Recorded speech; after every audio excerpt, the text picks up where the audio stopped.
মানবিক করিডোর নিয়ে কোনো আলোচনা বা চুক্তি করেনি সরকার। মিয়ানমারে গৃহযুদ্ধ কাজে লাগিয়ে রোহিঙ্গা প্রত্যাবাসনের তাগিদ। I do not want to be hopeful that unless the dust settles, we will be able to send our Rohingyas back to their country. বকেয়া বেতনের দাবিতে সিলেটের বিমানবন্দর সড়ক অবরোধ, বিক্ষোভ করেছে চা শ্রমিকরা, ভোগান্তিতে বিমান যাত্রীরা। তিস্তা মহাপরিকল্পনা বাস্তবায়নের দাবিতে রংপুরে বিএনপির গণপদযাত্রা, বিকেলে শাপলা চত্বরে জড়ো হচ্ছে 5 জেলার মানুষ।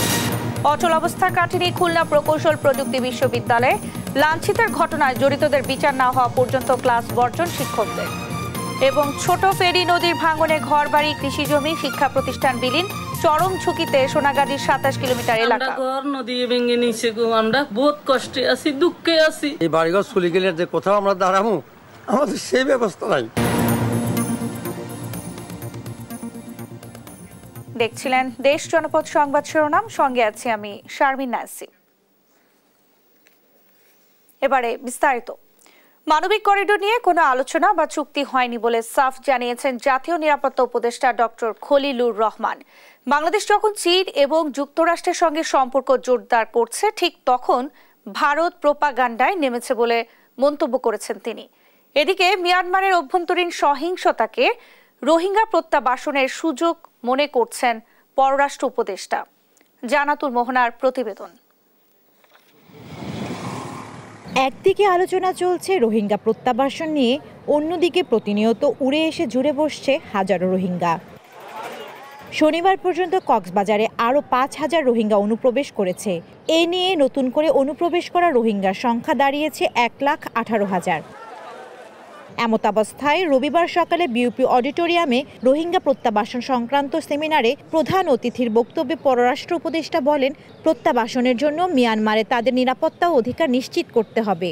We must have the roadmap how all these people can go back, not the tokenism that was tried twice and failed. মিয়ানমারের অভ্যন্তরীণ সহিংসতাকে রোহিঙ্গা প্রত্যাবাসনের সুযোগও মনে করছেন পররাষ্ট্র উপদেষ্টা। Sort of a complete civil war going on in Myanmar. Complete civil war going on in Myanmar. And I do not want to be hopeful that unless the dust settles, we will be able to send our Rohingyas back to their country. অন্যদিকে মানবিক corridor নিয়ে কোনো চুক্তি হয়নি জানিয়ে প্রধান উপদেষ্টার রোহিঙ্গা বিষয়ক হাই রিপ্রেজেন্টেটিভ বলেন, বাংলাদেশ নিয়ে অন্য কোনো দেশের গুজবে কান দেয়া যাবে না। We have not discussed humanitarian corridor. We have no agreement on humanitarian corridor. We have no agreement on anything yet with the parties. Bangladesh মিয়ানমারের সার্বভৌমত্বকে শ্রদ্ধা করে দেশটিকে অস্থিতিশীল করার কোনো ইচ্ছা বাংলাদেশের নেই বলেও জানান ডক্টর খলিলুর রহমান। জান্নাতুল মোহনা, দেশ টিভি, ঢাকা। বকেয়া প্রায় 20 সপ্তাহের বেতন ভাতার দাবিতে সিলেটের বিমানবন্দর সড়ক অবরোধ করে বিক্ষোভ করেছে চা শ্রমিকরা। রোববার বেলা 1টার দিকে সিলেটের বিমানবন্দর সড়কের লাক্কাতুরা এলাকায় অবস্থান নেন তারা। চা শ্রমিক ও চা বাগান রক্ষা কমিটির আহ্বায়ক রঞ্জিত নায়েক রঞ্জু বলেন, বারবার আশ্বাস দেওয়ার পরও কেউ কথা রাখেনি, কেউ কোনো প্রতিশ্রুতি পূরণ করেনি, তাই দাবি আদায়ে বাধ্য হয়ে সড়ক অবরোধ করেছেন তারা। এদিকে সড়ক অবরোধের কারণে যান চলাচল বন্ধ হয়ে যাওয়া ব্যাপক ভোগান্তিতে পড়েন বিমান যাত্রীরা। পরে 24 ঘন্টার আলটিমেটাম দিয়ে অবরোধ তুলে নেন চা শ্রমিকরা।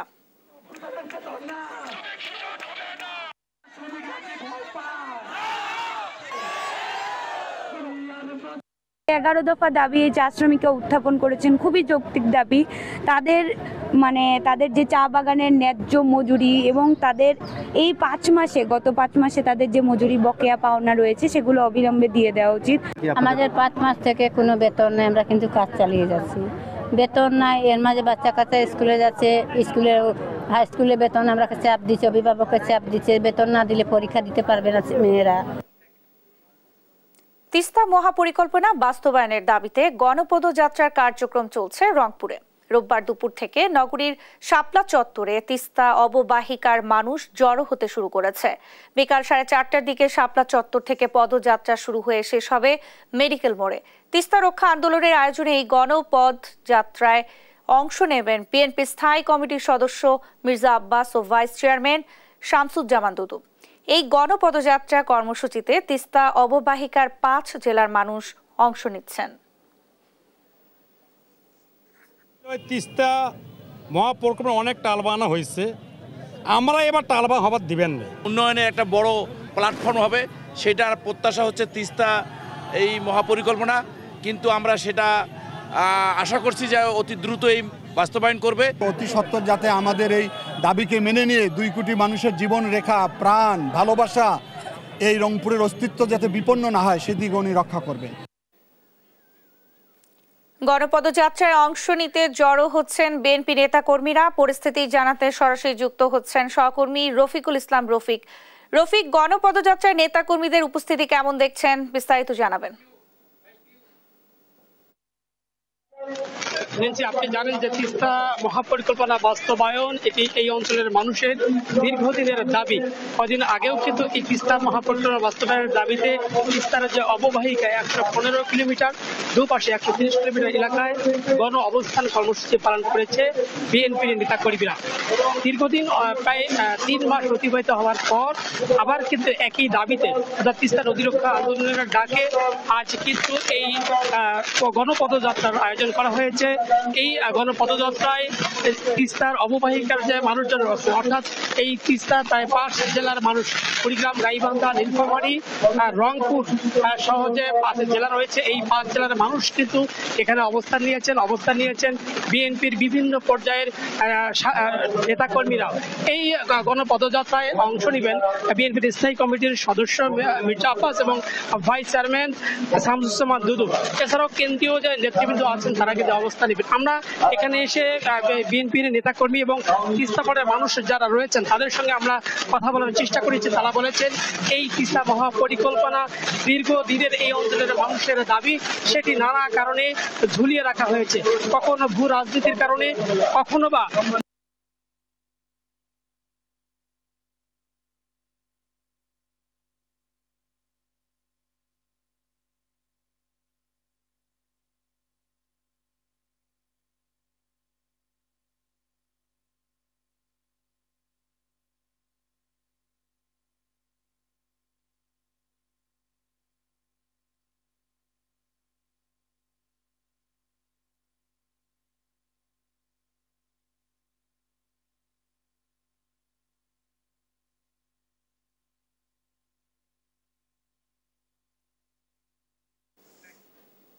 রফিক, আপনাকে ধন্যবাদ।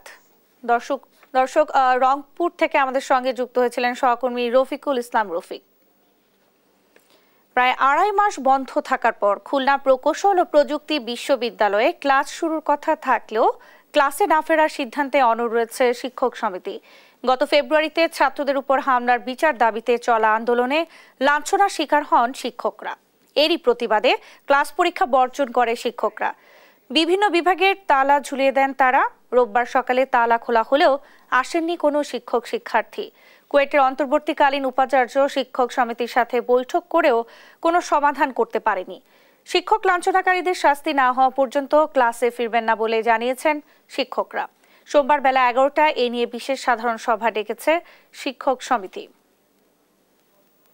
গত ঘটনাগুলোর প্রেক্ষাপটে বিশৃঙ্খলা সৃষ্টিকারী এবং শিক্ষক লাঞ্ছনার সাথে জড়িত সবার বিচার দাবিতে শিক্ষকবৃন্দের একাডেমিক কার্যক্রম থেকে বিরত থাকার ঘোষণা দেওয়া হয়েছিল। আমরা শিক্ষক সমিতির আগামীকাল সাধারণ সভা আহ্বান করব, সেখানে শিক্ষকবৃন্দ আলোচনা করে পরবর্তী সিদ্ধান্ত জানাবে আর কি। রাজশাহী বিশ্ববিদ্যালয়ের সাধারণ শিক্ষার্থীদের নিরাপত্তা নিশ্চিত ও নিষিদ্ধ ঘোষিত ফ্যাসিস্ট হাসিনার সন্ত্রাসী সংগঠন ছাত্রলীগের হামলাকারী জুলাই আগস্ট গণহত্যায় মদতদাতা শিক্ষক কর্মকর্তা কর্মচারীদের বিচারের দাবিতে প্রতিবাদ মিছিল ও অবস্থান কর্মসূচি পালন করেছে রাজশাহী বিশ্ববিদ্যালয়ের ছাত্রদল। রোববার 1টায় ক্যাম্পাসের বুদ্ধিজীবী চত্বর থেকে বিক্ষোভ মিছিল শুরু হয়ে বিভিন্ন অংশ ঘুরে প্রশাসন ভবনের সামনে গিয়ে অবস্থান করে। রাজশাহী বিশ্ববিদ্যালয়ের শিক্ষকের বাসভবনে ককটেল হামলা, আবাসিক হলে পবিত্র আল কোরআন পোড়ানো, একাডেমিক ভবনে পূজার ব্যানার ছিঁড়ে ফেলার মতো ন্যাক্কারজনক ঘটনাসহ রাজশাহী বিশ্ববিদ্যালয়ে আইন শৃঙ্খলার চরম অবনতি ও সাধারণ শিক্ষার্থীদের নিরাপত্তা বিঘ্নিতের কারণেই এই কর্মসূচি বলে জানান ছাত্রদল নেতারা। কাটা হয়েছে, আহত করা হয়েছে, সেই পুনরাবৃত্ত রাজনীতির পায়তারা আমরা লক্ষণ অনুধাবন করছি। এই প্রতিবাদে আমরা বাংলাদেশ জাতীয়তাবাদী ছাত্রদল রাজশাহী বিশ্ববিদ্যালয় শাখা সাধারণ শিক্ষার্থীদেরকে নিয়ে আজকে প্রতিবাদ মিছিল এবং এই অবস্থান কর্মসূচি আমরা ঘোষণা করেছি। রাজশাহী বিশ্ববিদ্যালয়ে কোরআন পোড়ানোর ঘটনা এবং শিক্ষকের বাসায় বোমা হামলা একই সূত্রে কথা। আমরা চাই বিশ্ববিদ্যালয় প্রশাসন সিসিটিভি ফুটেজ দেখে তাদেরকে প্রকাশ্যে আনুক, জনগণ এবং দেশের আদালত অনুযায়ী বিচারক। Diploma in nursing science and midwifery এবং ডিপ্লোমা ইন মিডওয়াইফারি কোর্স দুটির সনদের মান স্নাতকের সমান করার দাবিতে বিক্ষোভ কর্মসূচি পালন করেছে রাজশাহী ও রংপুরের নার্সিং শিক্ষার্থীরা। নার্সিং শিক্ষায় বিরাজমান চরম বৈষম্য ও অবমূল্যায়ন পরিহার করে সনদের মান স্নাতক কোর্স সমমান করার দাবি জানায় তারা। শনিবার দুপুরে নগরীর কামরুজ্জামান চত্বরে সড়ক অবরোধ করে এই বিক্ষোভ করে শিক্ষার্থীরা। এদিকে রংপুর প্লেস ক্লাবের সামনে বিক্ষোভ কর্মসূচি পালন করে নার্সিং শিক্ষার্থীরা। এ সময় আগামী 48 ঘন্টার মধ্যে দাবি মানা না হলে কঠোর কর্মসূচির ঘোষণা দেন আন্দোলনরত শিক্ষার্থীরা।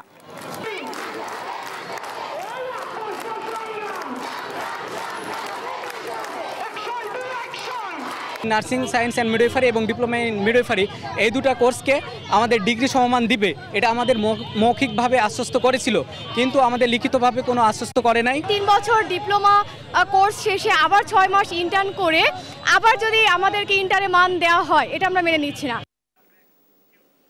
চিন্ময় কৃষ্ণ দাসের জামিন বাতিল এবং ফাঁসির দাবিতে চট্টগ্রাম আদালত প্রাঙ্গণে বিক্ষোভ করেছে ছাত্র সমাজ।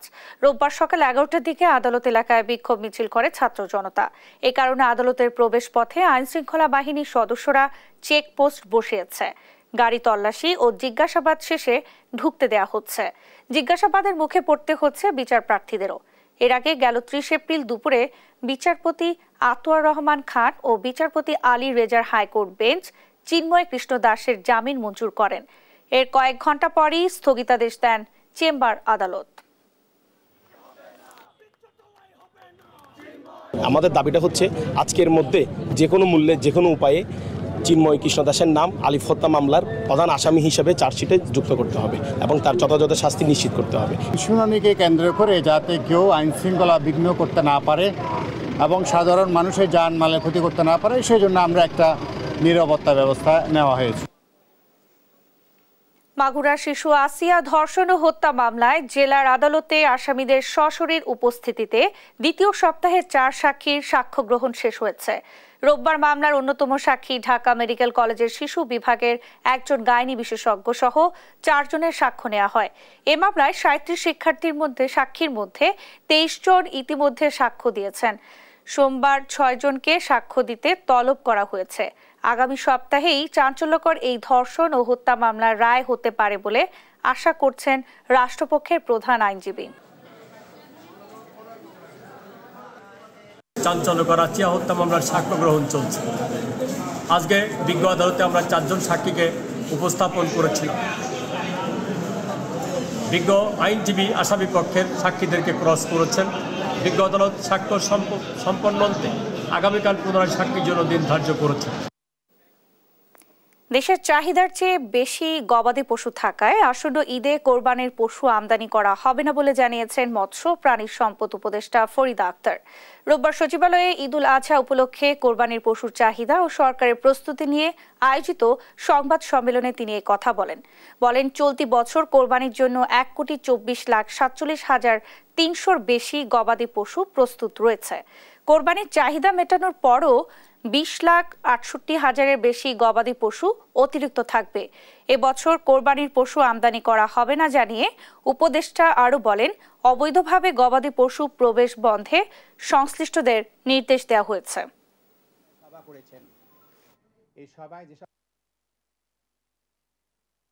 কোনো প্রকার আমদানি ছাড়াই আমাদের দেশে যা সরবরাহ আছে তা দিয়ে আমরা অনায়াসে কোরবানি করতে পারবো। আমি এরপরে যে পরিসংখ্যান দেব তাতে আপনারা দেখতে পাবেন। তো আমাদের খামারিরা যে উৎপাদন করেন সেটা যথেষ্ট এবং ব্যবস্থাপনার দিক থেকেও ঠিক আছে। ফলে আমরা এবছর কোনো প্রকার আমদানি তো করবই না, অবৈধ পথেও যেন কোনো পশু অন্য দেশ থেকে আসতে না পারে তার ব্যবস্থা আমরা করব। ঢাকা নোয়াখালী রেলপথে বরাদ্দকৃত নতুন ট্রেন সুবর্ণচর এক্সপ্রেস দ্রুত চালুর দাবিতে ঘণ্টাব্যাপী রেলপথ অবরোধ করে স্থানীয়রা। রোববার সকাল 6টা থেকে মাইজদি রেল স্টেশনে নোয়াখালীর সর্বস্তরের জনগণ ব্যানারে শিক্ষার্থী ও সাধারণ জনতা কর্মসূচি পালন করে। এ সময় অবরোধকারীরা রেল লাইনে অবস্থান নিয়ে বিভিন্ন দাবিতে স্লোগান দেন আর বলেন 48 ঘন্টার মধ্যে কোনো আশ্বাস না পেলে আন্দোলন আরও কঠোর হবে। এতে নোয়াখালী, লাকসাম, কুমিল্লা, ঢাকা রুটে ট্রেন চলাচল সাময়িকভাবে বন্ধ হয়ে যায়।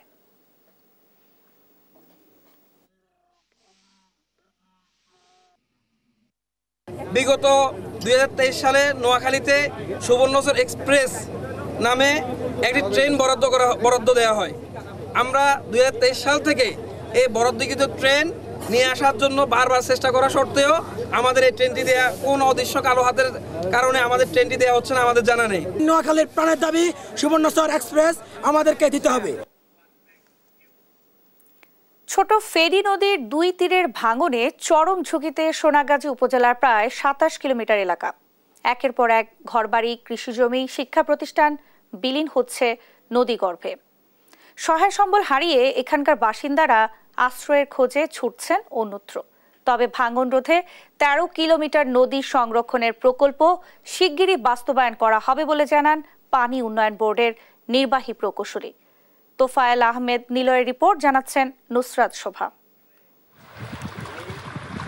24-এর বন্যার পানির তোড়ে ভেঙে যায় মুসাপুর রেগুলেটর। এরপর থেকে ছোট ফেনী নদীর দুই তীরে দেখা দেয় তীব্র ভাঙন। প্রতিদিন জোয়ারের পানি ঢুকছে লোকালয়ে। সোনাগাজী উপজেলার প্রায় 27 কিলোমিটার এলাকা রয়েছে চরম ঝুঁকিতে। একের পর এক ঘরবাড়ি, কৃষিজমি, শিক্ষা প্রতিষ্ঠান, মসজিদ, মাদ্রাসা, রাস্তাঘাট, হাট বাজার বিলীন হচ্ছে নদীগর্ভে।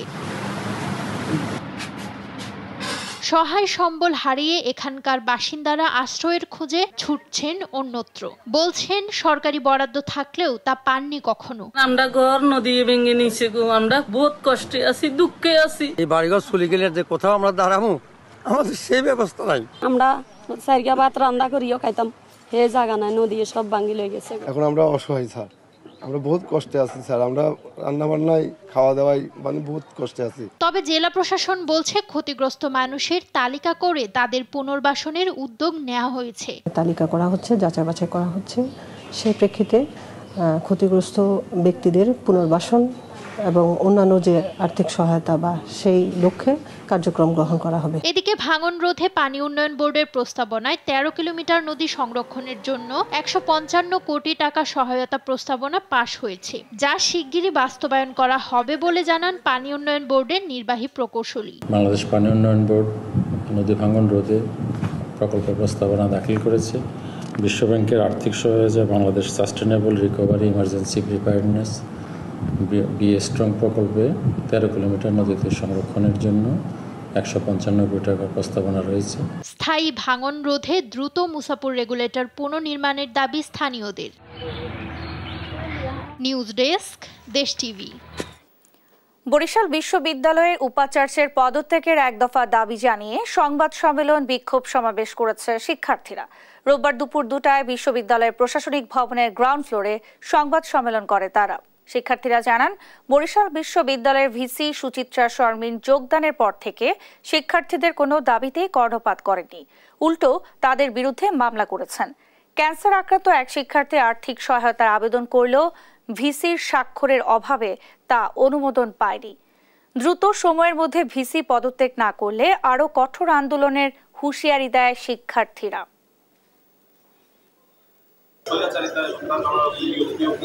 যখন আন্দোলন করেছে তখন এই আন্দোলনকে দমানোর জন্য উনি একটা পুলিশি বক্তব্য বিশ্ববিদ্যালয়ের শিক্ষার্থীদের মামলা করেছে।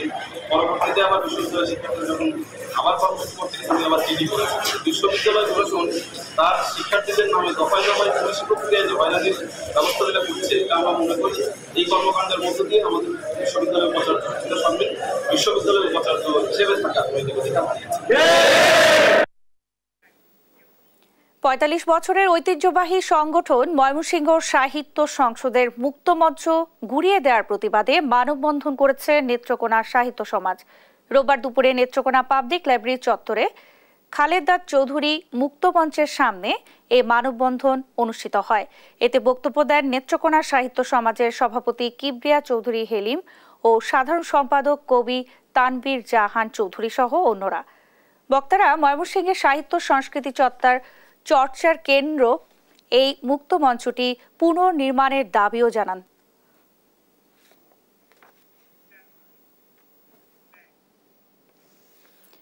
দীর্ঘ প্রায় ৯ মাস পর চালু হলো নারায়ণগঞ্জ আঞ্চলিক পাসপোর্ট কার্যালয়ের কার্যক্রম। রোববার দুপুরে এই কার্যক্রম শুরুর সঙ্গে সঙ্গে সেবা প্রত্যাশীদের দীর্ঘ লাইন লেগে যায়। এর আগে নারায়ণগঞ্জ জেলা প্রশাসক জাহিদুল ইসলাম মিয়া সহ সংশ্লিষ্ট কর্মকর্তারা এই কার্যালয় পরিদর্শন করেন। গত বছরের ১৯ জুলাই বৈষম্য বিরোধী ছাত্র আন্দোলনের সময় এই পাসপোর্ট অফিসে অগ্নিসংযোগ করা হয়। পুড়ে যায় কম্পিউটার সহ আসবাবপত্র, ধ্বংস হয় পাসপোর্ট সহ প্রয়োজনীয় নথিপত্র। সে সময় বন্ধ হয়ে যায় এই আঞ্চলিক কার্যালয়টি।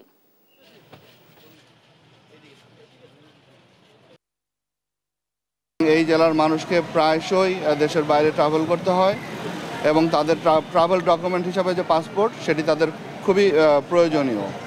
তো সেই লক্ষ্যে আবার এটি নতুনভাবে চালু হচ্ছে। আমি বিশ্বাস করি যে এই জেলার মানুষের যে ভোগান্তি ছিল পাসপোর্ট নিয়ে সেটি দূর হবে। টাঙ্গাইলে ভালো ফলন ও দাম পাওয়ায় প্রতি বছর বাড়ছে ভুট্টার আবাদ। এবারও কৃষকদের মুখে ফুটেছে হাসি। তবে কৃষি বিভাগের বিরুদ্ধে উঠেছে অসহযোগিতার অভিযোগ। যদিও অভিযোগ অস্বীকার করে কৃষি কর্মকর্তা বলেছেন, প্রান্তিক পর্যায়ে দেয়া হয়েছে বিনামূল্যে বীজ, সার ও পরামর্শ। সহকর্মী অভিজিৎ ঘোষের তথ্য ছবিতে আরও জানাচ্ছেন সালমা জাহান। এখন চলছে ভুট্টা মৌসুম, তাই টাঙ্গাইলের মাঠ জুড়ে ছেয়ে আছে ভুট্টা আবাদে। সবুজ পাতার আড়ালে লুকিয়ে আছে মোচা, চারদিকে ছড়াচ্ছে ভুট্টার ঘ্রাণ। মাঠে মাঠে চলছে ভুট্টা কাটার ধুম।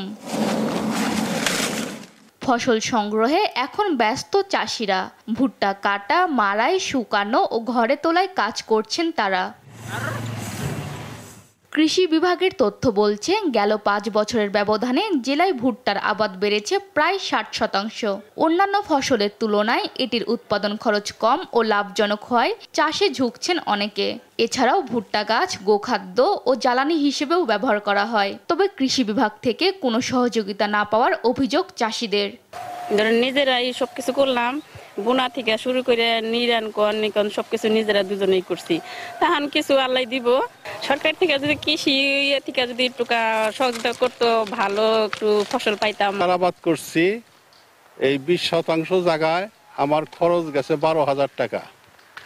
তাতে অনুমানিক আমি ভুট্টা পাবো 18 মনের মতো, আনুমানিক তো 20-22 হাজার টাকার পাবো। যদিও চাষিদের অভিযোগ অস্বীকার করে কৃষি কর্মকর্তা বলছেন, জেলায় প্রায় 1,500 প্রান্তিক কৃষকদের প্রণোদনা দেওয়ার পাশাপাশি দেওয়া হয়েছে সার্বিক পরামর্শ। কৃষি সম্প্রসারণ দপ্তর কৃষকদেরকে পরামর্শ দিয়ে যাচ্ছি। তাদেরকে আমরা প্রায় এই বছর টাঙ্গাইল জেলাতে 1500 কৃষককে প্রণোদনা দেওয়া হয়েছে। বিভিন্ন প্রকল্পের আওতায় তাদেরকে প্রদর্শনী দেওয়া হচ্ছে ভুট্টার। এগুলোও তাদেরকে ভুট্টা চাষে উদ্বুদ্ধ করছে। আমরা কৃষি অফিস থেকে তাদেরকে বিভিন্ন রোগবালাই, পোকামাকড়, তার ভুট্টা যেই চাষাবাদের যে পুরো টাইমটা দিই, তাদেরকে বিভিন্ন পরামর্শ আমরা তাদেরকে দিয়ে যাচ্ছি। এদিকে অর্থনীতিবিদরা বলছেন, ভুট্টা চাষ বাড়লেও অন্যান্য ফসল উৎপাদনের তেমন কোনো ক্ষতি হবে না। উল্টো প্রান্তিক কৃষকদের আর্থসামাজিক অবস্থার উন্নতি হবে। নিম্ন আয়ের মানুষের যে চাহিদাগুলা, আমিষের চাহিদা এবং অন্যান্য চাহিদাও কিন্তু পূরণ করা যাচ্ছে। বিভিন্ন ধরনের কারখানা যদি করা হয় তাহলে দেখা যাচ্ছে যে এই ভুট্টার যে প্রসেসিং এর যে ওয়েটা ছিল সেই সময়টা এখন কম লাগছে এবং আগে যে সময় লাগতো তার থেকে অনেক কম সময়ে আমরা প্রসেসড একটা খাবার কিন্তু মানুষের কাছে পৌঁছে দিতে পারতেছি। চলতি মৌসুমে জেলায় 22 কোহিনূর সহ বিভিন্ন জাতের ভুট্টার চাষ হয়েছে। নিউজ ডেস্ক, দেশ টিভি। ব্রাহ্মণবাড়িয়ার কসবায় ট্রাক চাপায় এক ফায়ার ফাইটার নিহত হয়েছেন। রোববার সকালে কুমিল্লা সিলেট মহাসড়কে উপজেলার 3 লাখপীর এলাকায় এই ঘটনা ঘটে। পুলিশ জানায় সকালে ফায়ার ফাইটার সজিবুল তার শ্বশুর বাড়ি থেকে মোটরসাইকেল যোগে নিজ বাড়ি কুমিল্লার কান্দুঘর গ্রামে যাচ্ছিলেন। সে সময় বিপরীত দিক থেকে আসা একটি ট্রাক তার মোটরসাইকেলকে চাপা দেয়। কসবা উপজেলা স্বাস্থ্য কমপ্লেক্সে নেয়ার পর তার মৃত্যু হয়।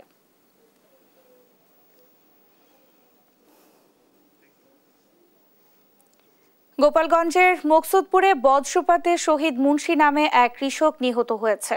রোববার বেলা 11:30টার দিকে উপজেলার দিগনগর ইউনিয়নের পদ্মকান্দি গ্রামে এই দুর্ঘটনা ঘটে। স্থানীয়রা জানায় সকালে বাড়ির পাশের বিলে ধান কাটতে যায় মুন্সি। 11:30টার দিকে আকাশে বিদ্যুৎ চমকাতে থাকে। হঠাৎ শুরু হয় বজ্রপাত। এতে শহীদ মুন্সি ঘটনাস্থলেই নিহত হয়।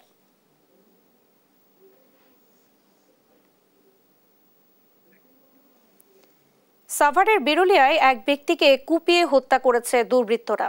সাভার মডেল থানার ওসি জুয়েল মিয়া জানিয়েছেন রোববার সকালে বিরুলিয়ার সামাইর গ্রামে এই ঘটনা ঘটে। নিহত শুকুর শিকদার একজন রং মিস্ত্রি।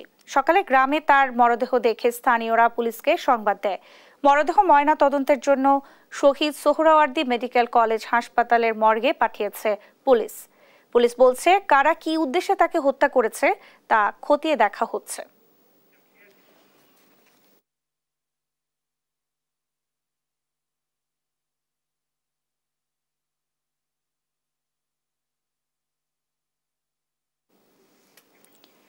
মানসিক প্রতিবন্ধী ছেলেকে হারানোর শঙ্কায় 12 বছর ধরে শিকলবন্দি করে রেখেছেন বাবা মা।